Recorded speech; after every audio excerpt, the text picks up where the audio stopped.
कुमारजी आज्ञा गर्नुहुन्छ हे अगस्त्य मुनि। दक्ष प्रजापतिले आफ्ना 33 कोटी कन्या 33 कोटी देवतालाई कन्यादान दिएर ढुक्क परेका र विष्णुका छलद्वारा सतीदेवीको विवाह श्री महादेवका साथमा भएका कथाहरू मैले विस्तारपूर्वक सुनाएँ।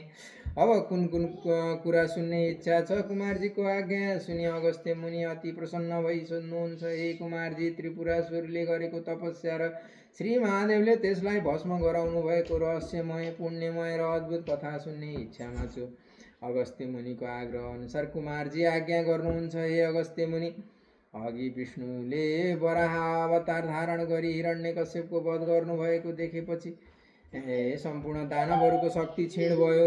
यस बेलामा कामदेव नहुँदा रतिको जुन अवस्था भयो त्यो शक्ति क्षीण भएकाले त्यसै अवस्थामा पुगेका दैत्यहरू दुखी थिए र अति खेद माने। ती दैत्यहरू मध्ये मय नाम गरेको एक दैत्यले तपस्या गरेर ब्रह्मालाई प्रसन्न गराए अमर हुने वर माग्ने इच्छा गर्यो। तारकासुर र विद्युत प्रभावका नामका आफ्ना 2 साथी लिएर मय हिमालयमा गयो। त्यहाँ ती तीनैवटा दैत्य जाडोमा हिमालमा लुगा नलगाइकन तपस्या गर्दथे। गर्मीमा मरुभूमिमा गएर पञ्चाग्नि तापेर तपस्या गर्दथे भने वर्षायाममा झरी बादलमा घोर तपस्या गर्दथे।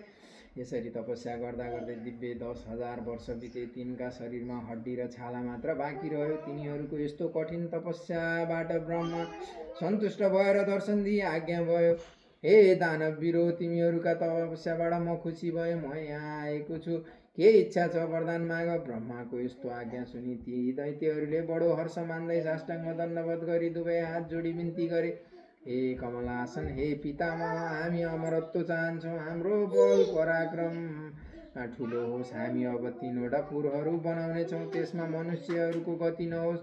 ती तीनैवटै पुरहरू आकाशमा एक विमान जस्तै भएर नजिकमा रहनेछन्। तिनमा देवता र मनुष्य पुग्न नसकुन्। हामी ठुला बलवान र पराक्रमी हुन पाऊँ, यिनै वर हामीलाई दिनुहोस्। तिनीहरूको यस्तो असम्भव कुरो सुनेपछि ब्रह्माले भन्नुभयो, हे दानववीरो, तिमीहरूका 3वटा पुर बन्नेछन्। ती आकाशमा विमान झैँ रहनेछन्। ती पुरहरू देवता र मानिस जान सक्ने छैनन्। तिमीहरू अत्यन्त पराक्रमी पनि हुनेछौ, तर मृत्युलाई कसैले जित्न सक्दैन। मृत्युलाई जित्न खोज्नु भनेको सृष्टिको नियम विरुद्ध हुनेछ। त्यसैले यस्तो अवध्य वरदान म दिन सक्दिनँ। मृत्यु नहोस् भन्ने वरदानको सट्टामा अरू जे मागे पनि दिनेछु। हे जो इच्छा छ सोही माग। ब्रह्माको यस्ता वचन सुनि मय दानव भन्दछ, हे प्रभु, मबाट आकाशमा बनाइने 3वटा पुर एकै ठाउँमा रहने छैनन्। ती अलग अलग रहनेछन्। 10,000 वर्ष पुगेपछि ती तीनवटै पुरहरू आधा निमेषका निमित्त जोडिनेछन्। ठिक त्यसै बखतमा एकै बाणले 3वटा पुरलाई जसले नाश गर्ला त्यही वीरद्वारा मेरो मृत्यु होस्। हे अगस्त्य मुनि, मय दानवको यस्तो निवेदन सुनेपछि तथास्तु भनी वरदान दिएर हाँसमा चढी ब्रह्मा आफ्ना लोकतर्फ जानुभयो। मय दानवले जगतको नाश गर्ने इच्छा राखेर आकाशमा रचना गरेका ती पुरमध्ये पहिलो फलामको, दोस्रो चाँदीको र तेस्रो सुनको थियो। आकाशमा रहेका ती 3 पुर सुमेरु पर्वतका 3वटा सिंह झैँ देखिन्थे। नाना थरीका आँखी झ्याल भएका अग्ला अग्ला महलका अट्टालीहरू ठाउँ ठाउँमा सुनका ढोकाहरू बनाइए। ठाउँ ठाउँमा मोती, प्रवाल, मणिमाणिक्य आदि राखिए। अनेक रत्नहरूमा बिजुलीको जस्तै प्रकाश चारैतिर फैलिएको थियो।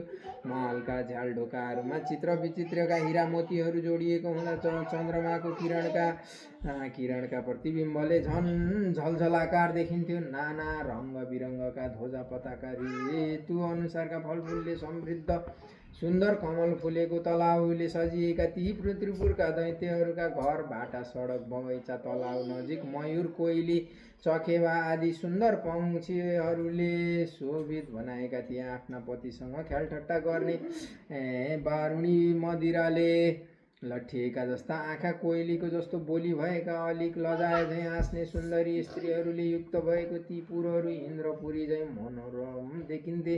ती 3वटा पुरमध्ये मय दानवले फलामको पुर तारकासुरलाई दियो। दैत्यलयं तच्चु शुभे तथैव प्रवृत्ति केकी विहगर्मै हर्दिभि तत्पुन्न खाभिन्न पयो धराभिराकीर्ण रक्तान्त विलोचनाभि सव्रीडमि पश्चपलोक्षणाभि योषिदभिराकीर्ण मतिवरेजे लौहपुरं चाथ मयश्चकार तत्ताकाख्यां ददौ मयश्च। चाँदीको पुर विद्युत प्रवाहलाई दियो र सुवर्णपुर दानवराज मयले आफूले राख्यो। यसरी त्रिपुरका अधिपतिहरू आफ्ना आफ्ना मणिगण सचिव सेवक र स्त्रीहरूले शोभायमान भए आफ्ना आफ्ना पुरबाट शत्रु र तिनका सेनालाई जिती सुखपूर्वक तिनै लोकको आनन्द पाएर रहन थाले।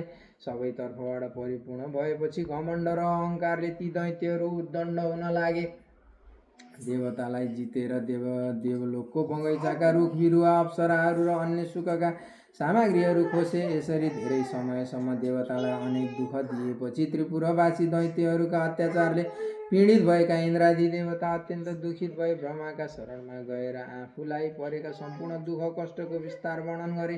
दैत्यहरूबाट भएको उपद्रवलाई बुझेपछि देवताहरूलाई शान्त गराउँदै ब्रह्माबाट आज्ञा भयो, यो देवताहरू त्रिपुरासुर दैत्यहरू बडा बलिया छन्, हामीबाट तिनीहरूको नाश हुन सक्दैन। तिनीहरूको मृत्यु केवल श्री महादेवबाट मात्र हुन सक्छ। त्यसकारण अब हामी श्री महादेवका शरणमा जाउँ, उहाँ नै हामी सबैका गति हुनुहुन्छ।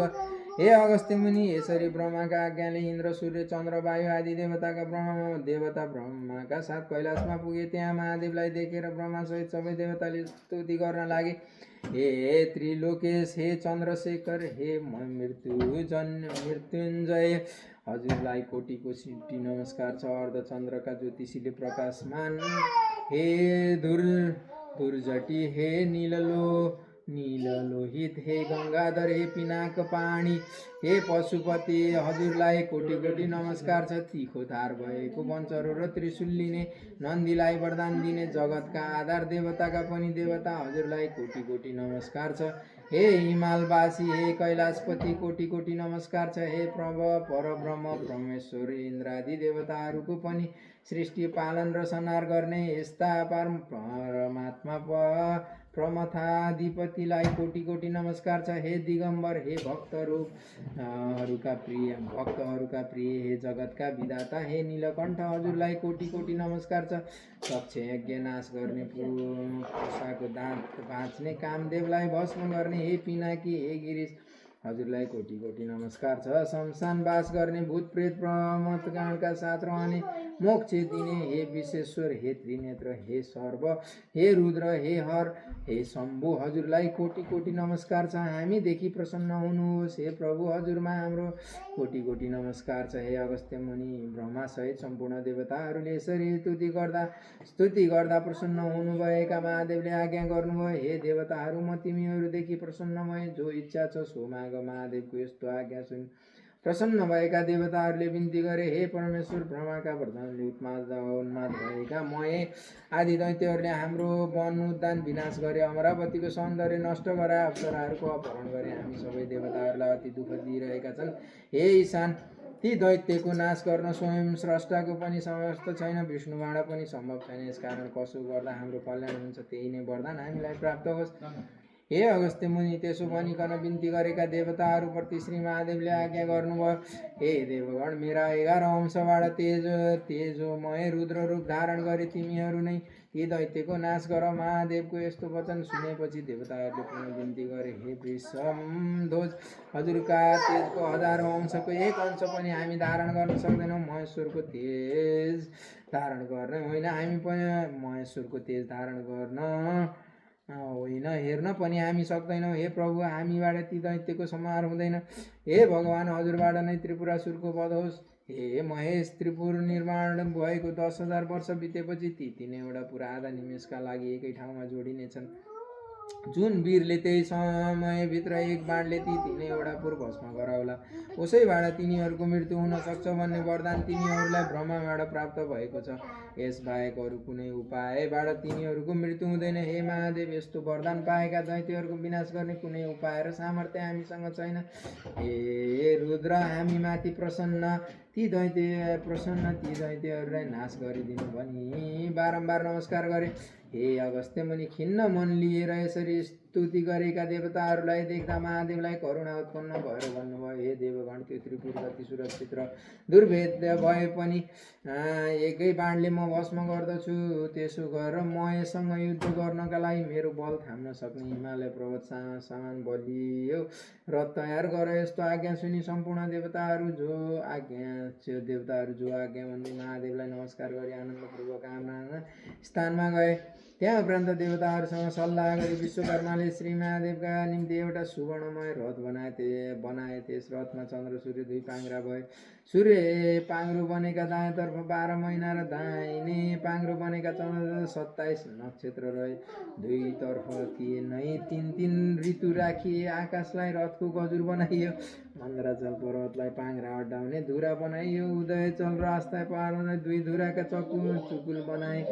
ऐन र सम्वत्सर रथका बेग भए। 4 समुद्र रथका कुण्डली भए। गङ्गा आदि नदीहरू वस्त्र र आभूषणले सजिएका स्त्री रूप भई रथमा चबार लिएर रहे। रथ हाँक्ने सारथी ब्रह्मा भए। ब्रह्मा स्वरूप ओमकार कोर्रा भए। विद्याञ्चल पर्वत रथको छत्र भए। छत्रको खम्बा मन्दराचल भए। सुमेरु पर्वत धनुष र शेषनाग ताँदो बने। सरस्वती रथको घण्टा भइन्। विष्णु अग्नुबाणको टुप्पो बने। 4 वेद रथका घोडा भए। तारागण घोडाको गहना भने। यस ब्रह्माण्डमा भएका सबै वस्तु त्यही रथका अवयव भए। रथ तयार भएपछि त्यसमा भगवान शिव दशै दिशा कम्पामान गराउँदै आउनुभयो। शङ्कुकर्ण गणेश कुमार चण्डेश्वर गणेश्वर नन्दी भृङ्गी ऋटी टुण्डी भूत प्रेत पिशाच योगाक्ष आदि महादेवका पार्दहरू आफ्ना सशस्त्र लिएर शङ्ख बेरी मृदङ्ग आदि बजाउँदै महादेवमाथि रङ्गी बिरङ्गी फुल अबिर र लाभा वर्षाउँदै अघि लागे। त्यस बखतमा सर्वेश्वर श्री महादेवका तेजको भार सहन गर्न असमर्थ भएर देवताहरू मौनमा परे। यस्तो अवस्था देखेर शिवले आफ्नो अतुलनीय तेज खिचेर केही कम गर्नुभयो। त्यसपछि मात्रै देवताहरूमा रुद्र तेजलाई सहन सक्ने केही सामर्थ्य आयो। देवताहरूको यस्तो योजना थाहा पाएका नारदले दैत्यहरूसँग गएर भन्न लागे, हे त्रिपुराधिपति, दैत्यहरू देवगणका स्तुतिबाट प्रसन्न हुनुभएका महादेव तिमीहरूलाई मार्न आउँदै हुनुहुन्छ। आफ्नो रक्षा उपाय गरेनौ भने तिमीहरूको नाश हुनेछ। नारदका कुरा सुनेर मयले आफ्ना साथी विद्युतमाली र तारकाक्ष दानवलाई बोलाएर नारदले भनेका सबै कुरा मयले सुनायो। मयको कुरा सुनेपछि तारकासुरले भने, हे दैत्यराज, अब देवताहरूको मृत्यु निश्चित छ। हामी अमर हुने भयौँ। सम्पूर्ण देवता, यक्ष, गन्धर्व, किन्नर आदि जो आए पनि हाम्रो यो पूर्व अवेद्य छ। शत्रुलाई परास्त गर्ने साम दाम दण्ड भेद आदि अनेकौं नीति हुन्छन्। आइलाग्ने बलिया शत्रुलाई आफूले पराक्रम गरी दण्ड दिनु उचित हुन्छ। हे महाराज, चिन्ता लिनु पर्दैन।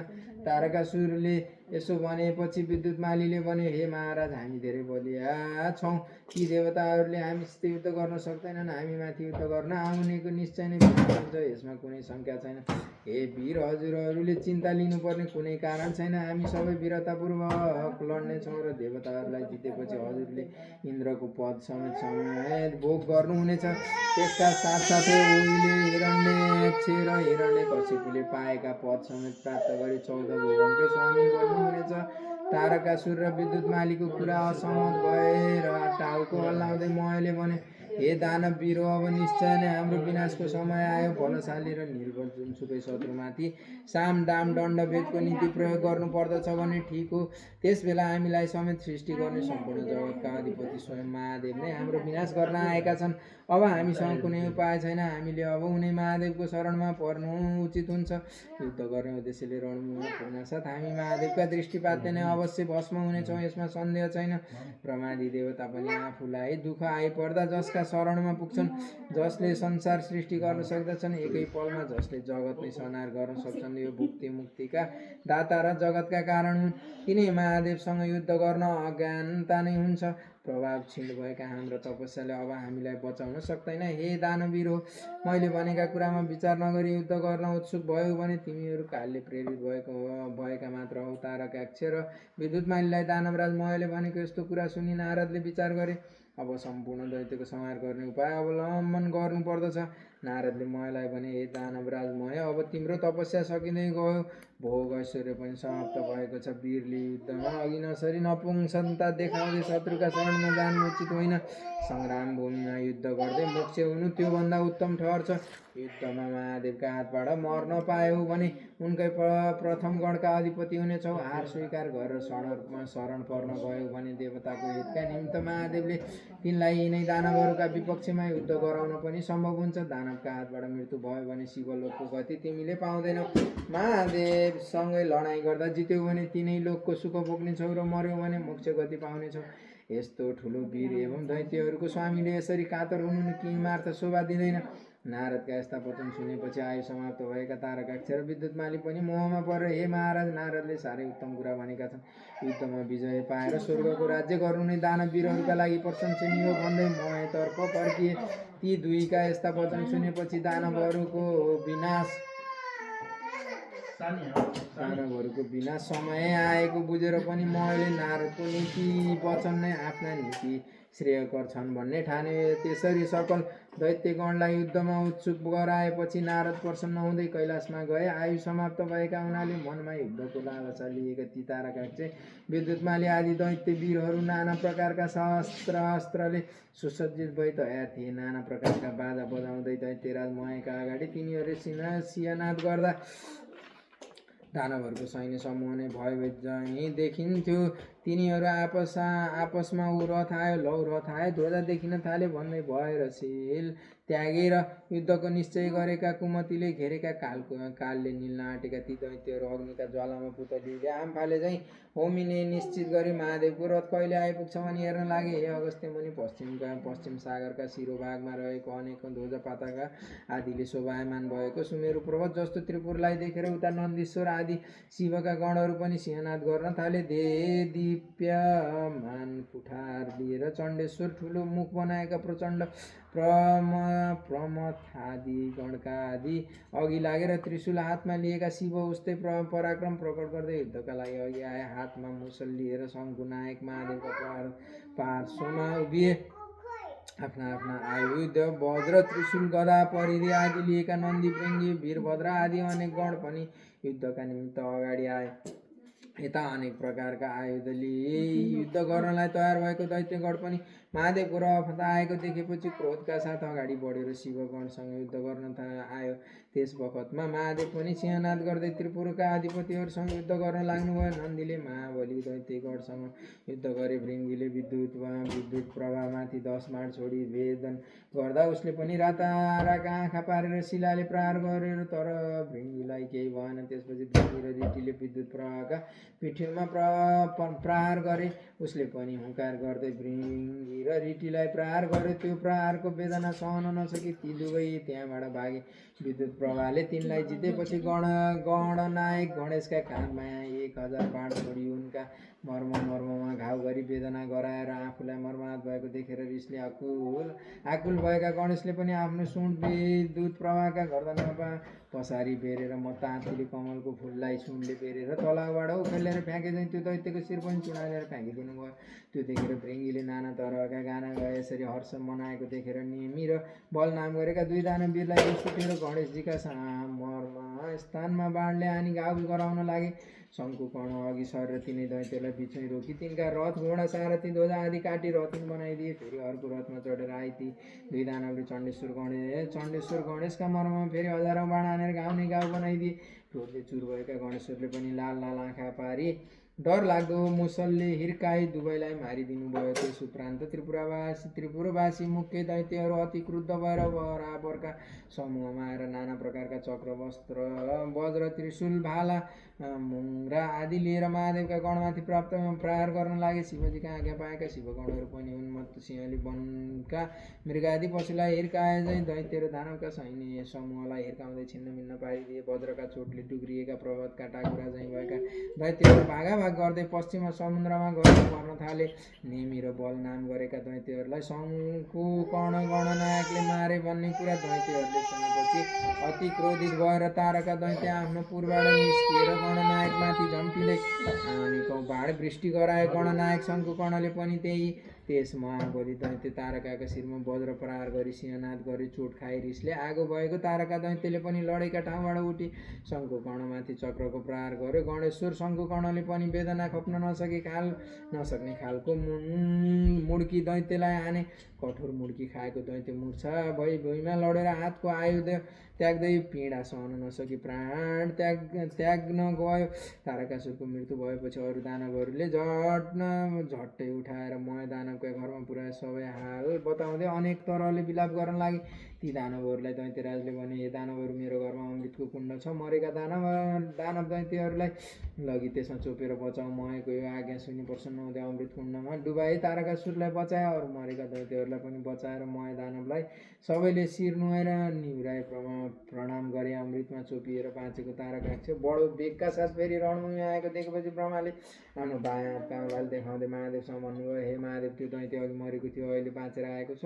हे महादेव, मयका घरमा अमृतको कुण्ड छ, उसले मरेका दैत्यहरूलाई बचाउँछ। अमृत त्यहाँ रहेसम्म जति मरे पनि सबैलाई बचाउँछ। यसकारण बाण प्रहार त्यो अमृतको शोषण गर्नुपर्दछ। ब्रह्माको त्यो कुरा सुनेपछि महादेवले बाण प्रहार गरी मयका घरको अमृत शोषण गर्नुभयो। त्यसपछि ब्रह्मा बिन्ती गर्नुहुन्छ, हे विश्वेश्वर, आज पूर्ण 10,000 वर्ष व्यतीत भइसक्दा पनि त्रिपुर नाश हुन सकेन। अब नारायण स्वर ग्रहण गर्नुहोस्। ती तीनै पुरहरू आधा निमेषभर एकै ठाउँमा भेला हुनेछन् र तुरुन्तै अलग हुनेछन्। जोडिएका पुर अलग भइसकेपछि तिनको नाश गर्ने अर्को उपाय छैन। हे महादेव, जोडिएको समयमा नारायण स्वर प्रहार गरी शस्त्र हुनुपर्ने नारायण स्वर प्रहार गरी त्रिपुरको नाश गर्नुहोस्। ब्रह्माको यस्तो भनाइ अनुसार महादेवले पिनाक धनुमा उग्र बाण चढाएर धनुलाई तयार पार्नुभयो। ठिकै त्यस बेला आधा निमेषका निमित्त ती तीन पुर जोडिए। त्यस अवसरमा महादेवले आफ्नो योग बलले तिनलाई निश्चल गराइदिनु भयो। त्यो बेला सम्पूर्ण ब्रह्माण्ड नै निश्चल भयो। त्यसपछि अग्रभागमा अग्नि र सोम रहेको नारायण रूपी बाण प्रहार गर्नुभयो। त्यस बाणका प्रभावले त्रिपुरका चारैतिर आगो लागेर दग्ध हुन थाल्यो। यो देखेर महादेवले नन्दीलाई ढाकी हराउनु भयो। हे नन्दी, तिमी चाँडो जाऊ र अग्निलाई मयको घर र मयलाई दग्ध नगराउन भन, किनभने मय मेरो भक्त हो। महादेवले यस्तो आज्ञा सुने आफ्नो तपोबल र योग बलले वायु रूप भई चाँडो गएर नन्दीले मयका निजी घरमा प्रवेश गरेर मय दानवको शिवलिङ्ग अगाडि राखी शिवको ध्यानमा बसिरहेको देखेर नन्दीले उसलाई भने, हे मय दानव, तिमीलाई अग्निले जलाउने छैनन्, नडराऊ। यस्तो वचन सुनि मयले नन्दीलाई शिवका गण भन्ने चिनेर नमस्कार गर्नुभयो। त्यसै बखतमा अग्नि पनि त्यहाँ आइपुग्यो। अग्निलाई महादेवबाट भएको आदेश नन्दीले सुनाइदिए। यस्तो आदेश सुनि अब तिमी त्यहाँबाट निस्किएर जाऊ भने अग्निले मयलाई आज्ञा गर्यो। यो आज्ञा शिरोपर गरी सुवर्णमय शिवलिङ्ग लिई दानवराज मय तत्काल पाताल गयो। नन्दीले पनि महादेवका सामु आई सम्पूर्ण विस्तार सुनायो। त्यसपछि त्रिपुर भस्म हुन लाग्यो। घरहरू नष्ट हुन लागेपछि अनेकौं दानवहरू रुन कराउन थाले। वस्त्र खोसिएका ठुला तन भएका मदले विवल नेत्र भएका पतिका प्रिय दैत्य स्त्रीहरू अग्निबाणको भयले आत्तिएर आफ्ना झ्याल विमान र अटलीमा यत्रतत्र दौडिन लागेका थिए। शिवभक्ति र सद्गुण नभएका दैत्यहरू देख्दा प्रवत झैँ भए पनि केही गर्न नसकी समुद्रमा हाम फाल्न थाले। यसरी आकुल हुँदै समुद्रमा खसेका स्त्री पुरुषलाई जलजन्तुले खाए। पतिलाई जलमा गिरेको देखेर कति स्त्रीहरू विलाप गर्दै अग्निमा प्रवेश गरे। विष्णु अग्नि र सोममय बाणले भस्म गराए। त्यो सम्पूर्ण त्रिपुरलाई सागरमा डुबाए। त्यो बाण पुनः शिवकै हातमा पुग्यो। यसरी त्रिपुरको विनाश भएर आफ्नो स्थान प्राप्त गरेका ब्रह्मादि देवताहरू महादेवलाई प्रणाम गरी स्तुति गर्न लागे। हे त्रिपुरान्तक, जुन रौद्र कर्म आज हजुरबाट भयो, यस्तो अरू कसैबाट हुँदैन। हजुर बाहेक कसैले यो त्रिपुर नाश गर्न सक्दैनथ्यो। हे महादेव, हाम्रो कष्ट नाश गर्ने, दैत्यहरूलाई निर्मूल गर्ने, हाम्रो उद्धार गर्ने यस्ता हजुरलाई कोटि कोटि नमस्कार छ। यो स्तुति सुनेर महादेवबाट आज्ञा भयो, हे ब्रह्मा, हे देवगण, तिमीहरूलाई मैले पुत्र झैँ पालन गर्नु पर्दछ। आज शत्रुको विनाश भएको छ, यसबाट तिमीहरू अभिलाषा पनि पूर्ण भयो। अब प्रसन्नपूर्वक आफ्ना स्थानमा जाओ। महादेवको यस्तो आज्ञा पाएका ब्रह्मादि सम्पूर्ण देवताहरू शिवलाई प्रणाम गरी आफ्ना आफ्ना स्थानमा जाँदा भए। देवताहरू विदा भएर गएपछि साध्यादि गण देवताहरूबाट पूजित भई नन्दी भृङ्गी भूतप्रेतले सहित भएर महादेव पनि कैलाशतर्फ जानुभयो। अगस्त्य मुनि, यो अवर्णनीय त्रिपुर दहनको कथा मैले सुनाएँ। कुनै पनि शिवभक्तले प्रसन्न मनले पवित्र भएर यी दिव्य र पुण्य चरित्रको पाठ गर्ला सुन्ला सुनाउला पाप रहित भई अन्त्यमा देवता समान स्वर्गमा सुख गर्न पाउला। यही 3 स्कन्द पुराणे केदार खण्डे माघ महात्म्य कुमार अगस्त्य संवादे श्री स्वस्तानी परमेश्वरी वर्तकथाय त्रिपुर दाह वर्णन नाम पञ्चोध्याय।